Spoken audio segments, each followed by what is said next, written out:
Digital attendees around the world, please give your online applause to SWAT Kats co-creators Christian and Yvon Tremblay, joined by SWAT Kats writer and design coordinator, the one and only Lance Falk.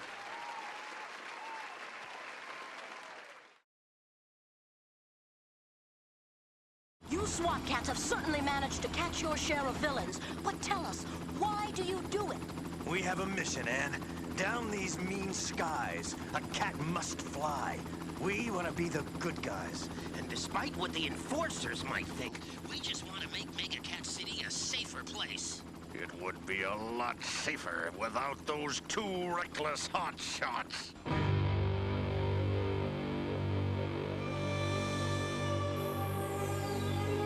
Chance, Jake, let him go. It's too dangerous. Negative. We're bringing Dark Cat in. You guys get yourself some donuts. Chance, he's locking missiles on the new enforcer building. We gotta nail him now, Jake. This is Feral. Fall back, you two. I'll handle Dark Cat. Negative, Commander Feral. We already have our missiles locked. It's our tag. I'm ordering you to back off.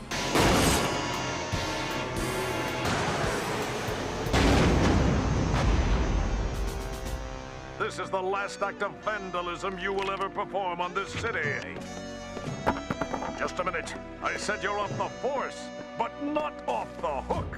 There's still the matter of paying for this building, and that's what you two are going to be doing for a long, long time. This can't be happening. We're pilots, not junkmen. Hey, you know, Chance, there's enough military salvage here to build our own jet. And do what? Get back in the air and get back at Dark Cat. And all the other criminal scum who rear their ugly heads in Mega Cat City. Only this time, we do it our way. Well, what are we waiting for, buddy?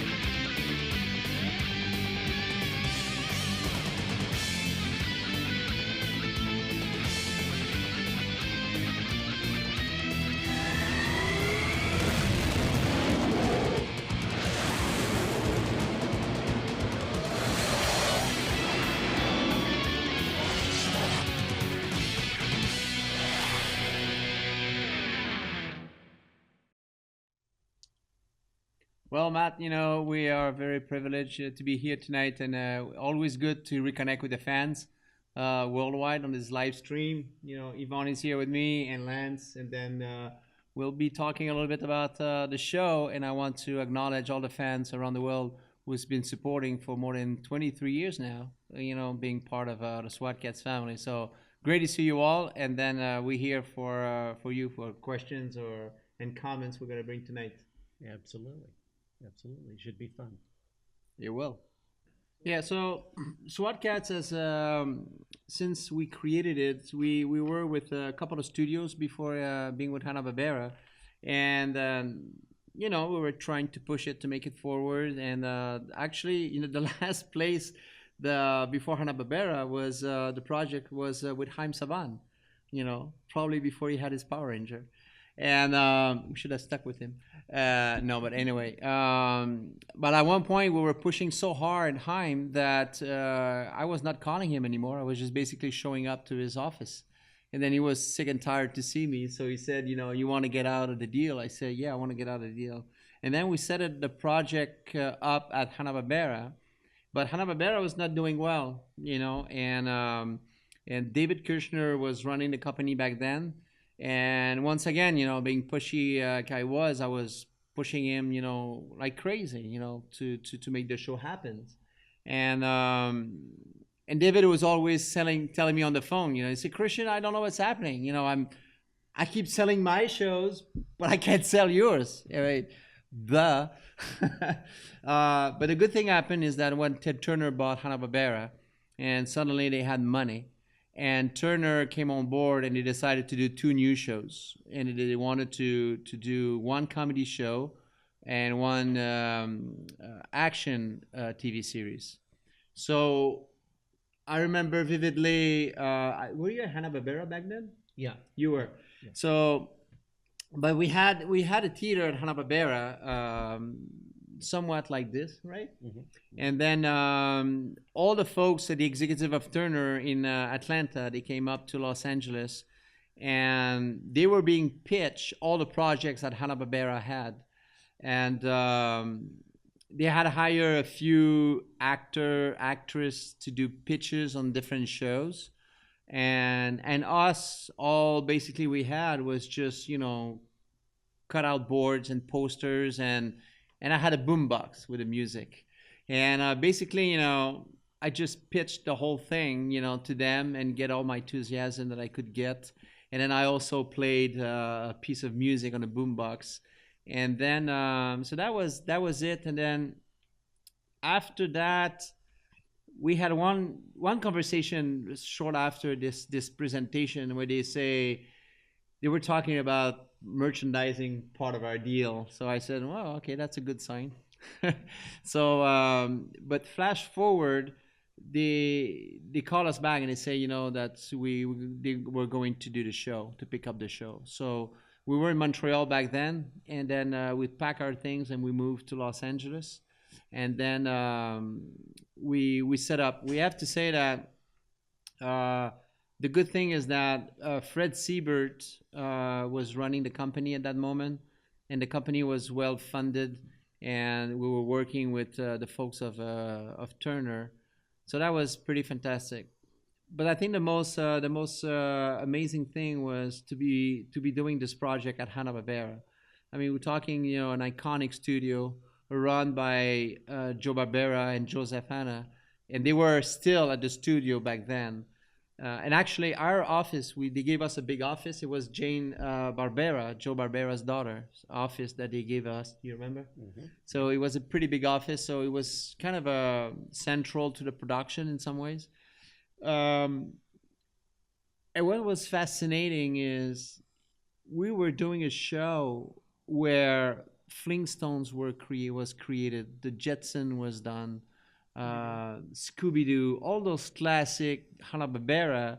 I mean, we were in a place where a company has invented a medium, which is the medium of television animation, which what it is today was invented back then by those two gentlemen.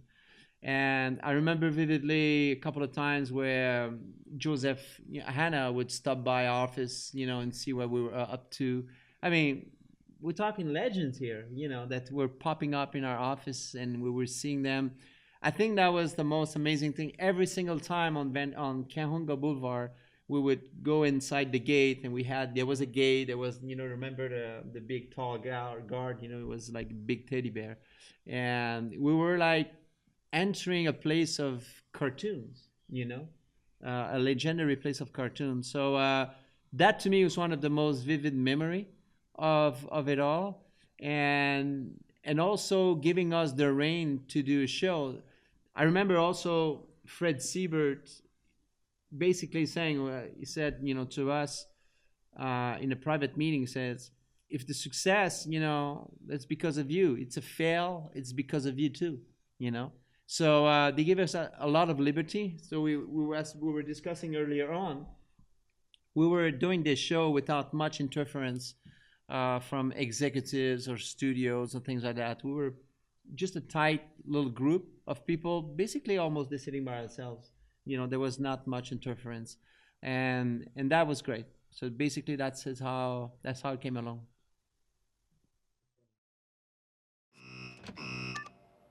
T-Bone here. What's happening, Miss Briggs? Let me give you a hand, ladies. It's me, Pop. Chance Furlong. I need your help, guys. They were magnificent. Really? Hang on! We're gonna fly across! Look out! Here! Come on, baby. Maximum thrust! 5, 4, 3, 2, 1. Not to mention the train bridge. Extensive damage to Megacat Tunnel. A dozen buildings. Oh, that Feral. I'm glad we had some paint left over, Jake. Aw, Chance. Well, I think both the segment we just saw. I think I would like to cover a little bit, larger, in a sense that the segment of animation we just saw, I think tells the reasons why SWAT Kats, after 23 years, has gathered, fans around the world. There's a lot of shows that were done during SWAT Kats and we don't hear much about. And one of the reasons SWAT Kats is still there and the big fellowship of fans is because, and we don't take all the credits for that for sure. Guys like Lance and Glenn and the writing team, is that the characters were so well developed, simple, well developed. Razor and T-Bone, very clear identity. Average Joes, that goes against the system. That's one thing. The other thing also is that the villains also were well motivated. They had, deep personalities and motivations. And if there's a reasons why the show has gathered, after all those years and touch a chord, is because of that. It's because the relationship of those characters, how the people identify with them, and it was pretty deep. If it wasn't, it would have not lasted as it did. And the reason, there's people wants to see SWAT Kats again, and we're working on that, is because they had an attachment to those characters. That's the only reason. Yes, there was actions and all those kind of things, but when you look it back, this is 23 years ago. The animation is fairly simple. It's pretty crude in some areas and things like that. We had the difficulties to deal with a lot of vehicles and flying scenes, and back then, obviously, there was no CGI. So amidst all of those constraints, what came on top of are those characters, their relationships, and who they are.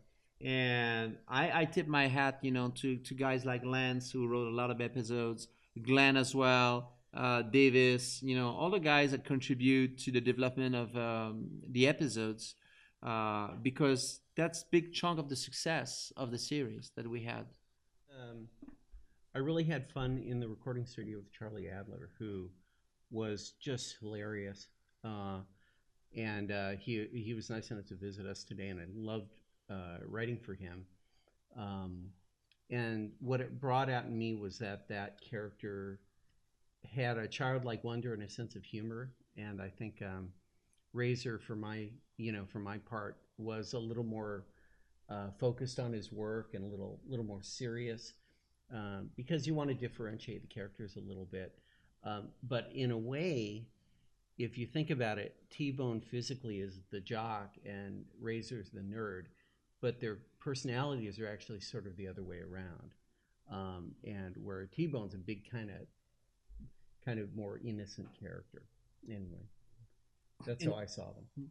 There's also again, going back, I'm going to refer back a lot about that, about the personalities. And another strength of this is that if you notice those characters, I think one of the reasons people identify with them is because besides being the average Joes, they have their strengths and weaknesses. And there's one episode where we actually see that T-Bone, doesn't know how to swim. And he's kind of feels shitty about it, and Razor realizes that, and they're real. They were, even though they're just cartoon characters, at the very end of the day, they were like flesh and blood. They were real, and that's why people related to them. When you can achieve that. And again, we don't take, we take a little bit of credits, but a big chunk of the credits to the writers, because at the end of the day, they are the one that writes dialogues and, those things. And of course, we work with them and read the stuff, but that's what makes it real. That's what makes it, especially so on television, where characters is all about, is a key thing. So, good job, Len. Oh, thank you. Among other things.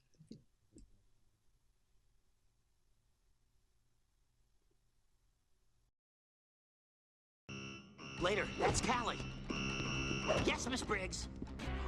If you drown, I'm gonna kill you. Locked. this! Nice knowing you, Razor. Hangar. Is that the name of your city, Sir Razor? Nah, that's just where we hang out.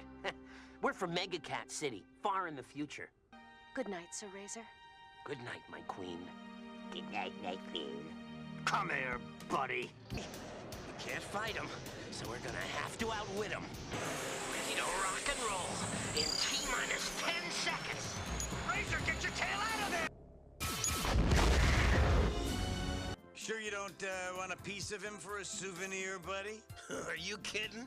Just thinking about volcanoes makes me do a slow burn.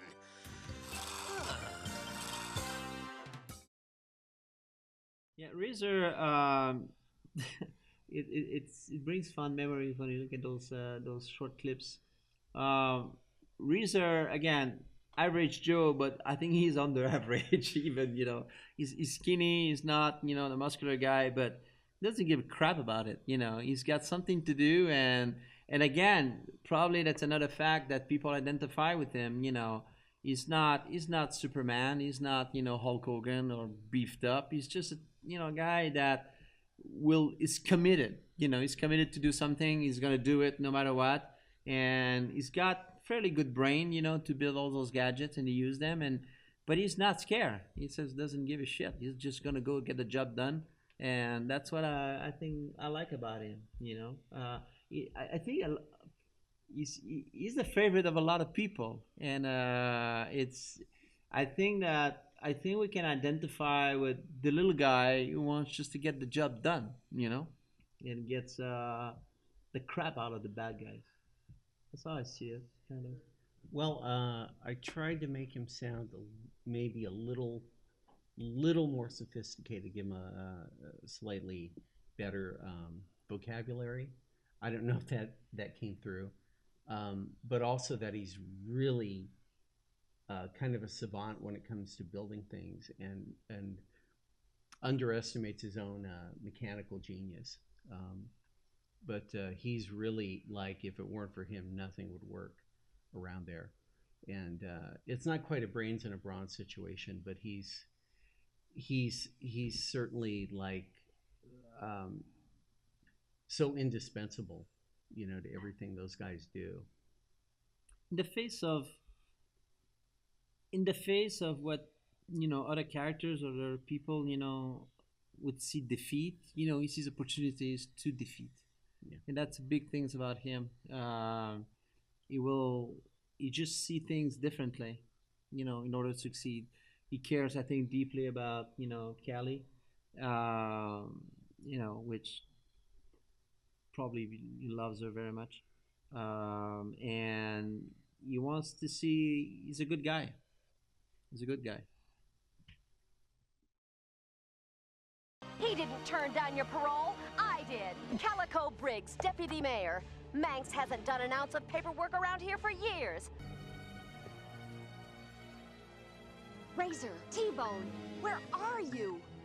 SWAT Kats, how could you? You're just in time, Ms. Briggs. This baby's pretty darn fast for a street machine. Yeah, I have a couple of great mechanics who tune her up for me. Too bad you can't keep the Turbo Cat running this smooth, Razor. Stay in the car, Miss Briggs. Into the line, SWAT Cat. No! Yeah! Thanks for putting the city's money to such good use. No problem. Now let's get the rest of it back to the city treasury, or I don't get paid this week. Shall we get married in the present or the past? Wait! Let the SWAT Kats go, and I will marry you. Would you have really married that little creep just to save us? Let's just say I'm awfully glad I didn't have to make good on my offer. Yeah. So, if any of you have the SWAT Cat books, you'll see. I think it's in there that initially she was she was a cop. She was part of a police force, and then she evolved to where she is now. I think one of the things, and I know she's a favorite, of the fans, and I think one of the reasons is that she's kind of a anti-establishment. She just she knows how inefficient the system is, and she wants to get things done. So she has a rebellious aspect to her, and she should be at the White House right now. shake things up over there. That's what she should be doing now.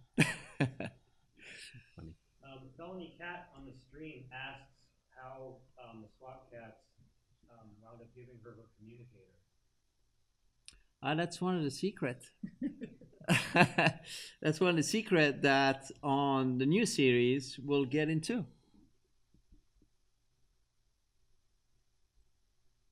Lance, do you have any comments about writing for Callie? Just that I deliberately avoided the damsel in distress. That would have been easy to do, and kind of tired.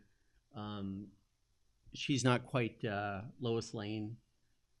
She's certainly a lot smarter, a lot more capable than the mayor, and in a way she can get a lot more, I think she can get a lot more good done in the position she's in than a mayor who has to do publicity appearances and take these meetings and things. She can really get in their nuts and bolts and get stuff done. Probably just biding the time when she can step up into that position and do a much better job than Manx. But I just like that we have some female voices in the show, and she was certainly the main one, and really happy with her. I love her voice acting, and that's about it. Yeah, we as we talked earlier on, as we have done only 2 seasons, and we basically took snippets of each character. There's a lot more to tell about her, because I'm sure people would like to know about her love life, does she has boyfriends or whatever, all those kind of things, but also knowing more of our background, and we didn't have chance to do all of that in the first 2 seasons. And that's a big driver for us to do the new series, is to get into that aspect of each character, to go deeper into them, and answering some questions and maybe raise even more.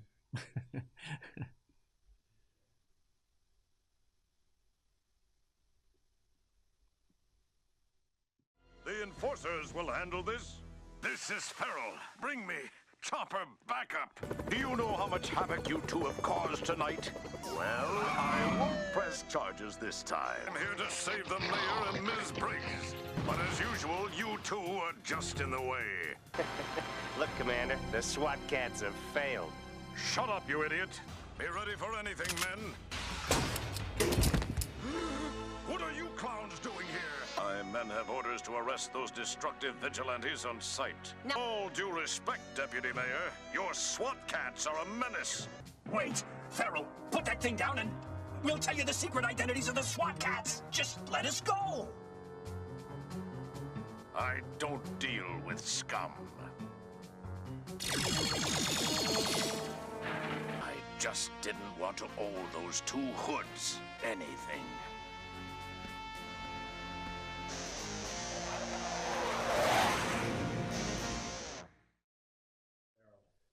Well, I loved him. He was an awful lot of fun. I saw him as a lot more dimensional than just a J. Jonah Jameson antagonistic character.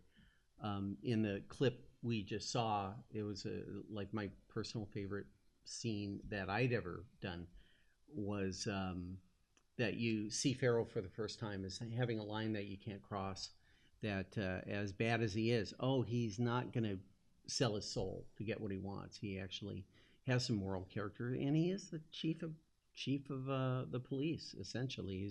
He's the head of the military, essentially. So I don't think he should be an entirely arch character. I just think his goals and the SWAT Kat goals are cross purposes. And also as the head of law enforcement, he cannot like the idea of vigilantes.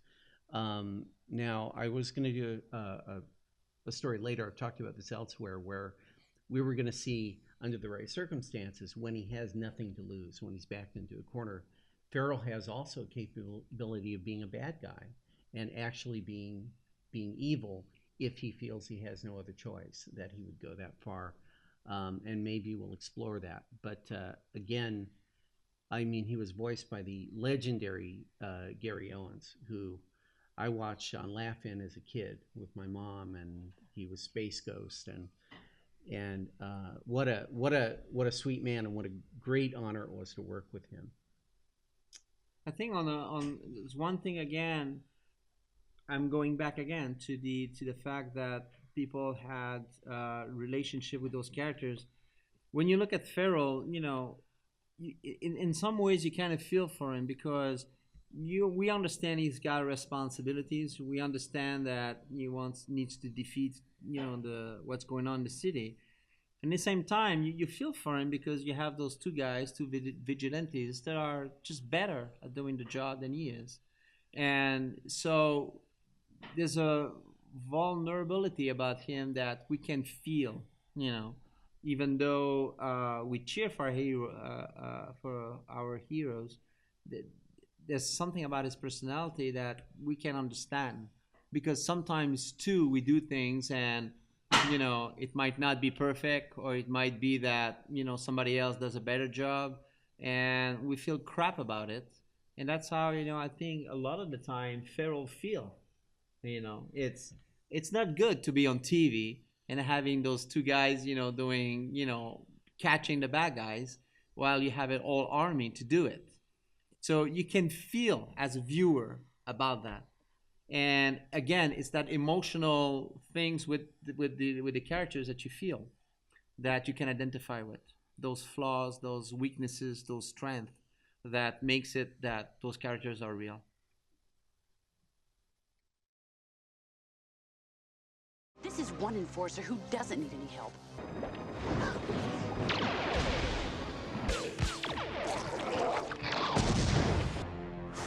Your niece is pretty quick on the draw, Commander.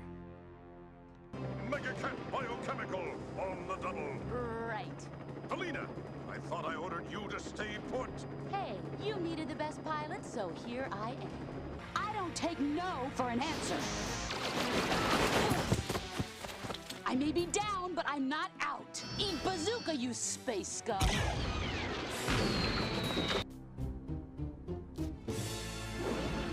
Freeze! What the? Lieutenant Feral? Sorry I took so long. I'm not used to flying a saucer. Did I miss the party?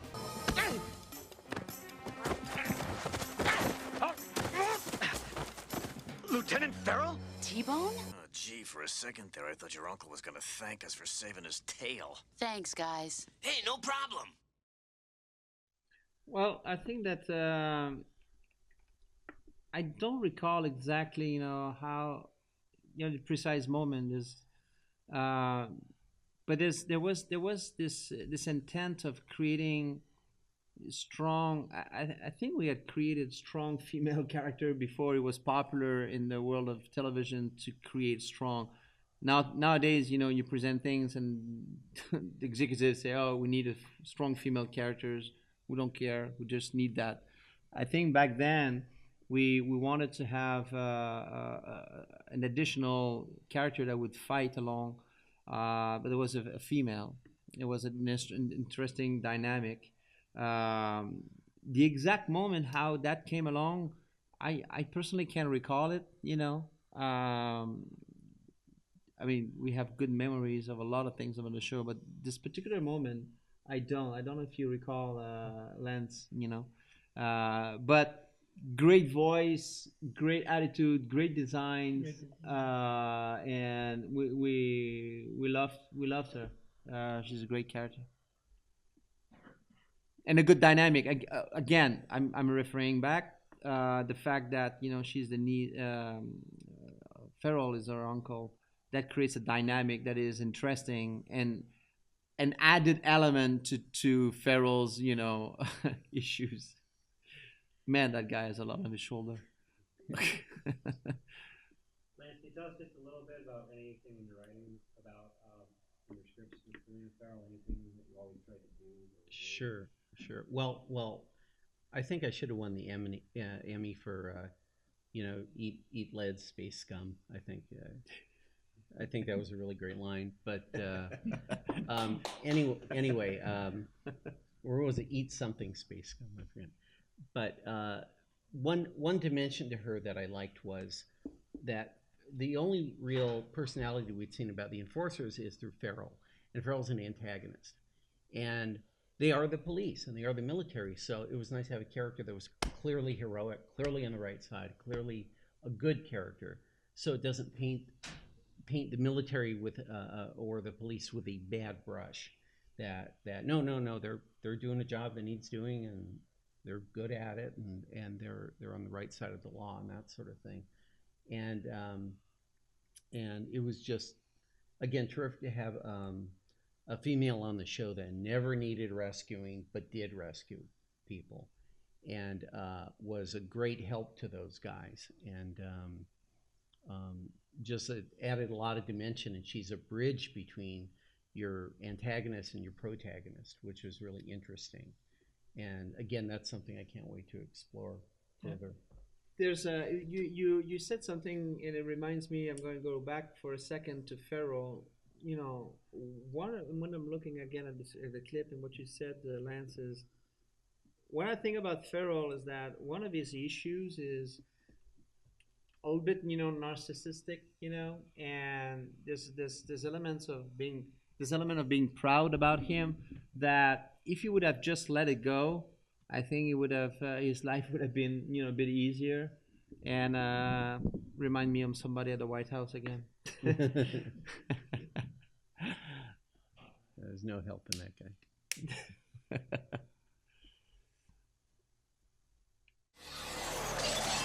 Crud, what is that thing? Giant monster of the week? Nothing can stop Hard Drive when he's wearing his surge coat. I want the SWAT Kats destroyed. Dr. Zyme is a little indisposed at the moment. Who or what are you? I used to be Dr. Purvis, but now you can call me Dr. Viper. I am the past master, imprisoned in here for 800 years. At last, I'm finally free!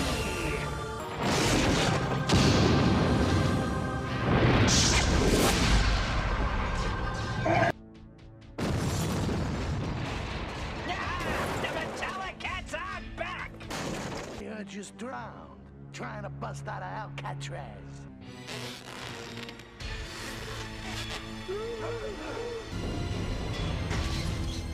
Then come and get us! Let him have it! Crazy? What does Mega Cat City have to offer that can compare with me? Money? I can give you more than you ever dreamed of. You want power? You will have my invincible Air Force at your disposal. Zed has united with its creator. We are one. Zed has found unity, found purpose. When SWAT Kats was created, the idea of the jet flyings and all those things, a couple of things. First of all, we knew we had to go in the air. Would have not been interesting, so we had to be somewhere, across buildings, and so that's why we created this big giant world of Mega Cat City.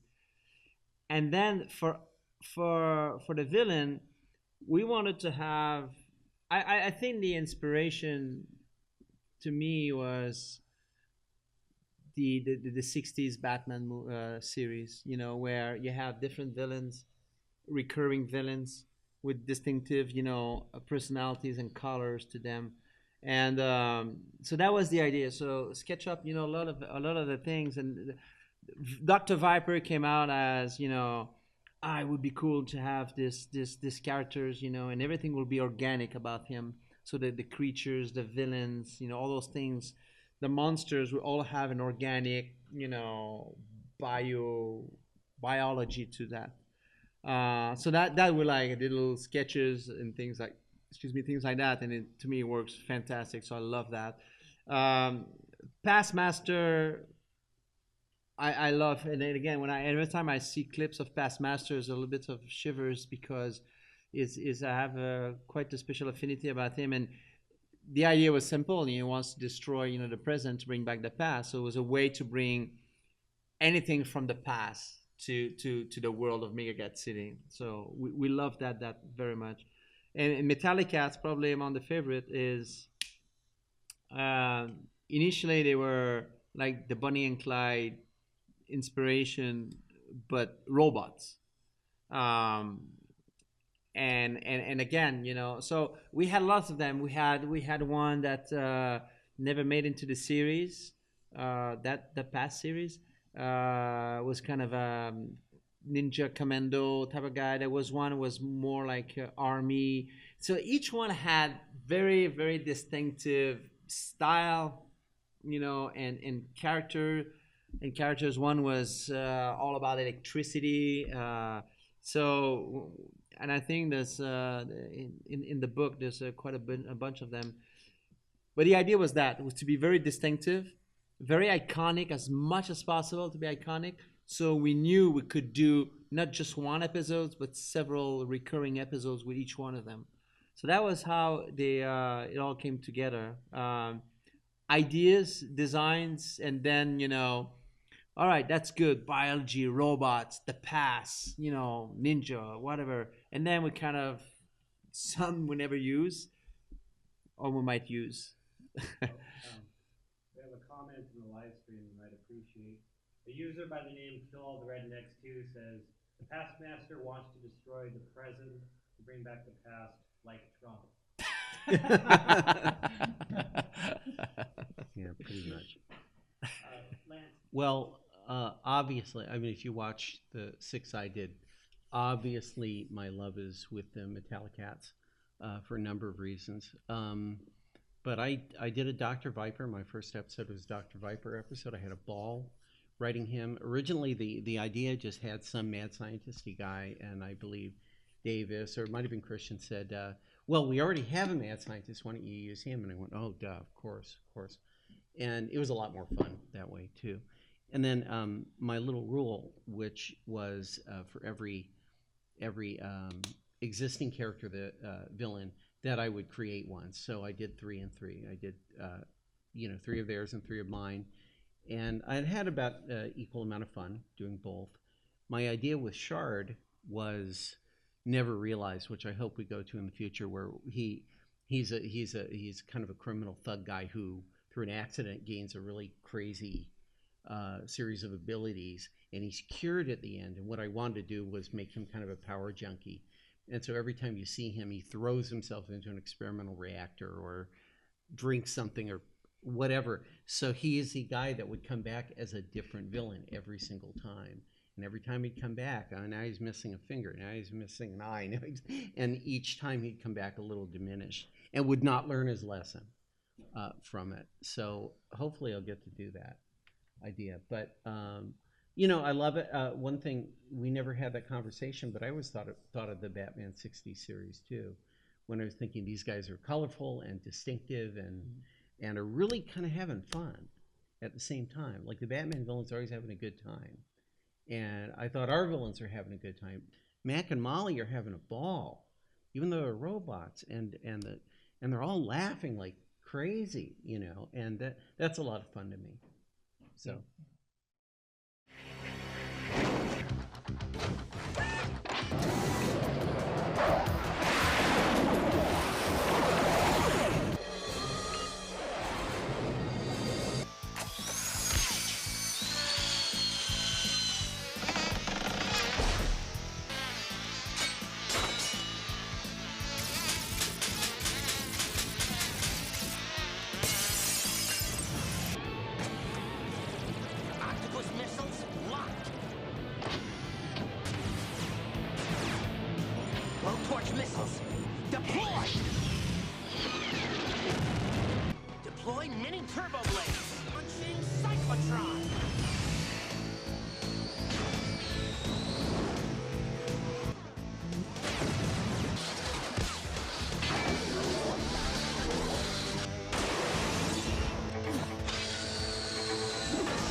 Well, yeah, gadget was a big part of the show. So when we came up with the idea of the jet fighter and the plane, then the plane, you immediately saying, all right, there's going to be missiles, machine guns and stuff like that. But we didn't really want to do that. And I think even back then we had a little bit of a understanding that it would not fly through, having, missiles and shooting people and stuff like that. But we took that and came up with the idea that no, the missiles and will be creative. And I remember vividly when I was doing the pitch and all the designs that I did was to show, like, I was explaining, and then they're gonna have all kinds of gadgets and missiles. So the missiles, they're not gonna kill a guy; they're gonna catch them. So I had this designs of the octopus missile at different stages. So it launched, and then it transformed, and I was making all the sounds, and then it catches the villains. Some machine guns and all those things. When they were a little bit more edgier, like the slicer missile, they were meant to for vehicles or things like that. So there was none, not to kill anybody. But it forces us to be very, very creative with those things. That was the key thing behind the missile. They say the creativity, to say, all right, those are pretty cool. And the same thing with the vehicles and all those kind of things. We wanted to have a fleet of vehicles they could use. And so that was the original idea behind all of that. And obviously we had built a little bit of arsenals of ideas and gadgets, but ideas came all the time. So when we were brainstorming with the writers, then we would have some ideas of gadgets. They say, hey guys, we're thinking about these gadgets here and there and little sketches. So I would toss it out to them, and they would, use it as they see, when it fit.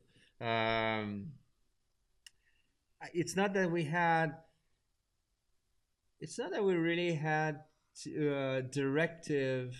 Sometimes they would use. I remember, I think a few times where Glenn would use some weapons, saying, I'm not sure, it fits for that. Then we would propose something else, because it was kind of hard, to come up with ideas. So sometimes the writers, they had to write a story, they had to write dialogues, and on top of that, to come up with some ideas was a little bit sometimes difficult. So we're trying to give them a help, in that area as well. And whenever there was a gadget that didn't fit within the scene, well, we would tell them and then try to find something else. Well, I'll tell you something, and I almost admit this reluctantly. I never came up with a single gadget on the show in 6 episodes because, unless you consider Zed a gadget, because what happened is these guys would give us these great boards with dozens of missile ideas on them, and when writing, I would just look at that thing. I had a colored copy of it where I wrote, and I go, that'd be a good one. And I never felt like any of the creativity was being taken away from me. I felt like I had a really good toolbox to pick the right tool out of, and I could always find a tool that worked for me.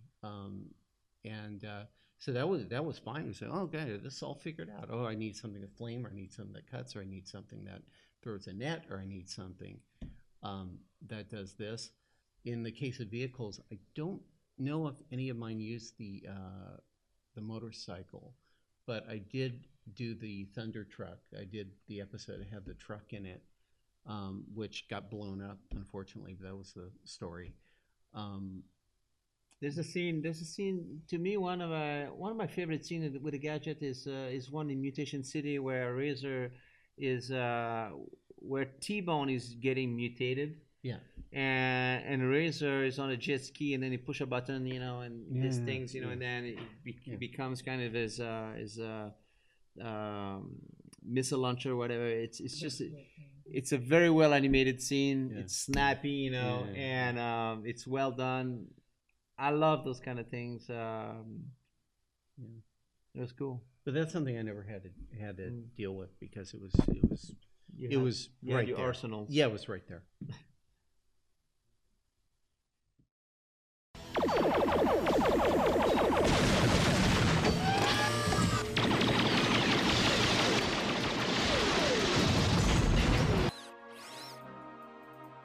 Analyzing.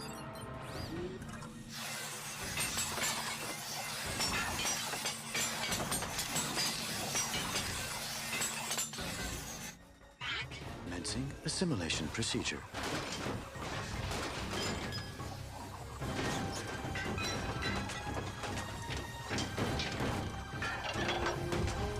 That thing's stripping our wheels! Hang on! I'm gonna max this baby out!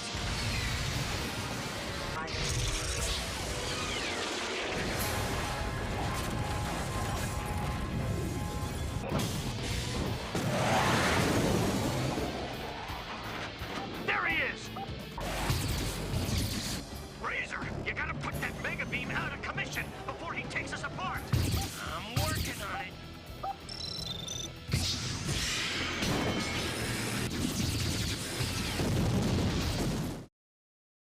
When Mook Studio, the Japanese studio, did, I think, if I'm correct, they did either 2 or 4 episodes on the first seasons. Yeah, just a few. Yeah, very limited. And then when we saw that, they were a new studio. They have never done anything in the United States, and we kind of give them a chance to do. So they do a few episodes. They did a few episodes, and obviously, you know, they were outstanding. And they did the entire second season. The anime feel they brought to the character designs, to the animation style, to the special effects was really, really, really cool. So that was for us it was great. You know, we loved Mook, what they've done on the series. And after that, you know, they moved on. They did a lot of they did Johnny Quest and Eon Flux, I think. They did a lot of things. But we were really pleased to the Japanese feel to the animation. That was really, really cool. It's even an inspiration up to this day, you know, for what we want to do with the new SWAT Kats. Sound and music wise, we wanted to sound big, you know. We wanted to sound, you know, not just like television, but more like film, you know. So we love the team. The theme song was fantastic, and then the scoring of it. You know, you have those moments in the show that really are pretty iconic. But it brings me up to one aspect of the series where, you know, animation was limited. In some cases, animation was crude. It was done 23 years ago. But when you look at it still now, there's a sum of all the different factors, the stories, the characters, the color palette, you know, the green skies, and the sound, the music. When you put it all together, you have that recipe that makes what SWAT Kat is, and there's a feel good about it, you know. And again, it's not something that I would, you know, tap ourselves on the shoulder, because it was a sum of a lot of people working on it. But if there's something I think we did achieve with the series, is that we create a show that has mood, that has a feeling about it. You know, there's the music, the sounds, the visual, the palette that was used was pretty extraordinary. Going to the second floor at Hanna-Barbera, it was one of my favorite places that I used to go. It was at the background department, you know, with Al Gamir, you know, heading that department, and I was looking at the guys and, you know, make sure the color palette was up to, you know, what I wanted to have and stuff like that. It's the sum of it all. It's like one big cake that each ingredient makes it that cake taste what it was. And SWAT Kat has those ingredients together. And for sure, going forward, it's something we're going to pay very, very close attention, you know. I suppose you're responsible for all... Hey, don't try to pin this one on us. Actually, I was thinking about thanking you, but I've changed my mind. Warning, you're under arrest. Drop the bus.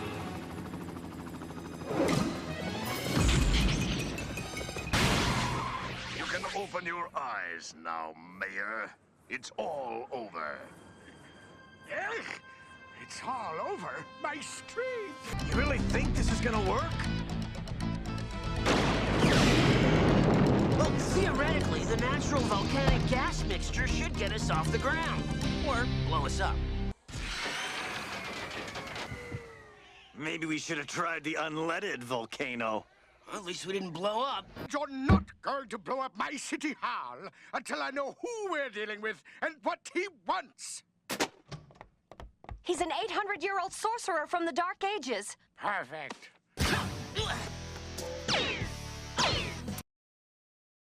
I have to say that Glenn Leopold, the story editor, much better at funny stuff and much more experience at funny stuff than me, and I'm kind of more the instincts are more like comic book action things. So basically, any humor that I put in a show is an attempt, and maybe not a perfect attempt, to copy what Glenn was doing as the story editor, who sets the tone of the show. You know, I had fun with my little moments in there, but for example, Mayor Manx was not a character I gravitated to because he's just very jokey. I kind of leaned on the cool rather than the laugh, you know. Well, we saw a couple of good ones. Yeah. I think overall is there was something in the writing. There was like wit and smart, you know, that was achieved in the making of SWAT Kats and in the writing. And I think Lance, you know, is being humble, but Lance, you know, wrote great lines, probably one of the best lines, you know, that we saw earlier on, you know, about Feral, you know, when he says, you know, I don't deal with scumbags. There was a smart and a wit in the writing that plays at another level. But I think I agree. You know, I think Glenn had a good sense of humor. That it's part of one of the ingredients of the feel good about the show.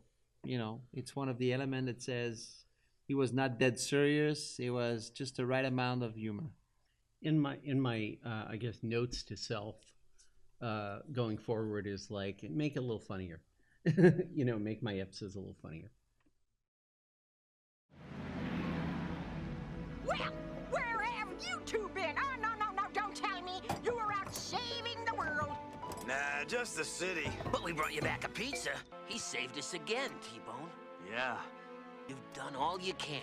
Roger that. Put her there. Turmoil.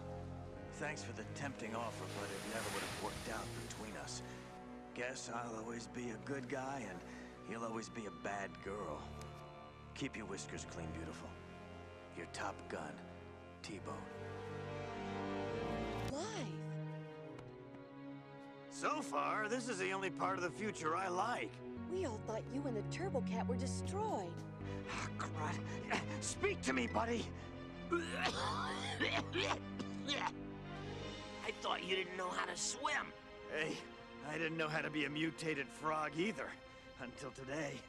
Come on, let's get the Turbo Cat. And some flies for breakfast. Flies? Just kidding. Call, Lieutenant. That was close. Do you think Dark Cat will surface again soon? Well, when he does, we'll be waiting. Both of us. Count on it.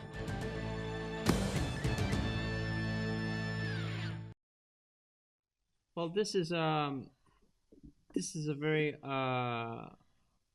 humble thing, and I was talking again earlier this week as we were preparing, you know, for this live stream. My son, 15 years old, was saying, and that was this week, you know, how extraordinary that just under 2 seasons, not even 2 full complete seasons, we did 23 episodes.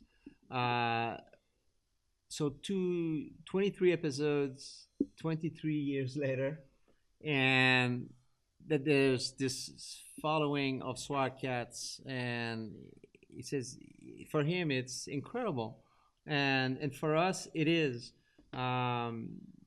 It's deeply touching, realizing how the show had impact on kids when they were younger, just like different shows hit me, when we were younger.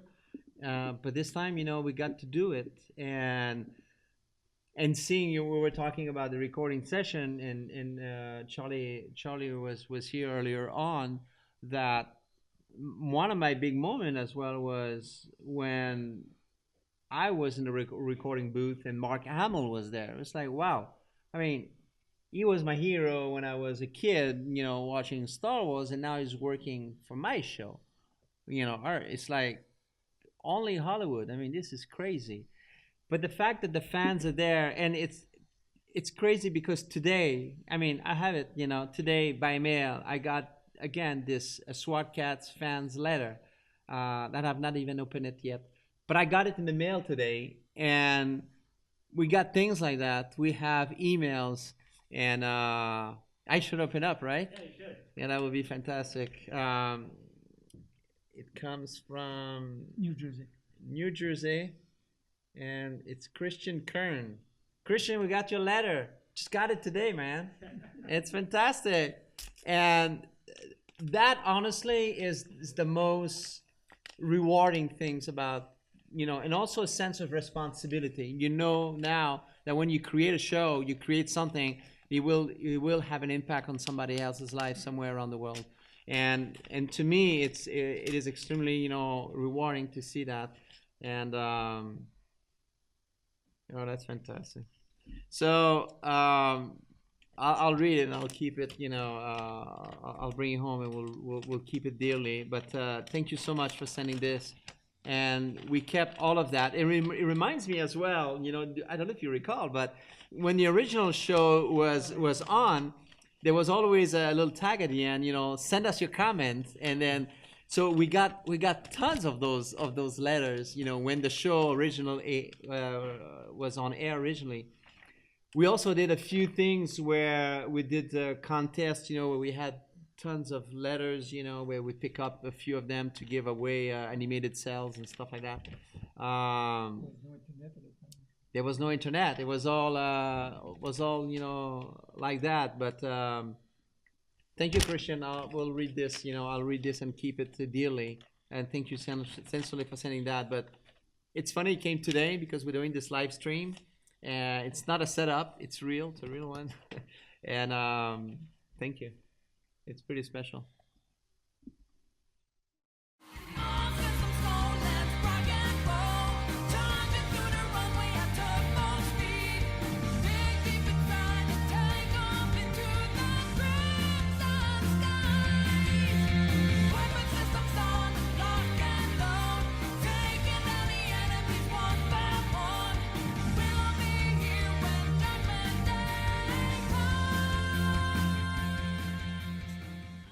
So what we want to say, for my part, is that extremely grateful for everyone that has been supporting the show for all those years, and we want to say that I know you're there, and we're working extremely hard to bring back SWAT Kats. You've been tremendously helpful up to now, and I can say, that we have serious interest. It's a big endeavor to bring a new series. It's very expensive, so it requires a lot of capitals and money. But we are on a good track. We have investor groups interested, and we'll keep everyone posted. The reasons, one of the big reasons we are bringing SWAT Kats is because of letters like we just got and the supports of the fan. We will bring the series back because everyone deserves it, and we're committed to it, and we will bring it back. So we want to thank every single one of them. And without the big studio. Yeah, we'll do it the way it should be done. And so thanks every single fan in the world so much, and please understand that we are 1,000% committed to bring back the show, and we will do it. Well, I'm not sure how to follow that except to say that my time on the show is one of my most enjoyable productions in over 30 years in the business. And when possibility of jumping back in the Turbo Cat came up, I didn't hesitate. It'd be a dream come true to work with these gentlemen and on this show again. And we got more stories to tell. So thank you very much for your support and your interest and your continuing love of this show that we also love. And that's why we're going to make more.